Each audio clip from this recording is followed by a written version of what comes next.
মেয়েরা জন্মগত বেয়াদব হয় না, মেয়েরা বেয়াদব হয় শ্বশুরবাড়ির নোংরা রাজনীতি ও দুর্নীতির কারণে। শ্বশুরবাড়ির নোংরা রাজনীতিতে মেয়েরা বেয়াদব হয়ে যায়।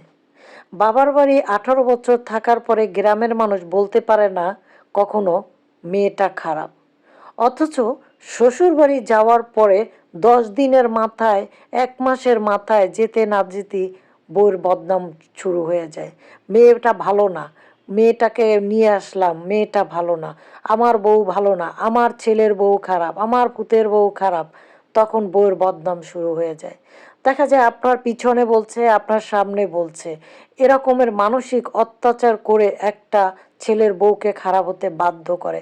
ভালো ভালো মেয়েরা তখন খারাপ হয়ে যায় শ্বশুরবাড়ির এই নোংরা রাজনীতিক চালের বেড়াকলে যখন পড়ে যায়, ঠিক তখনই।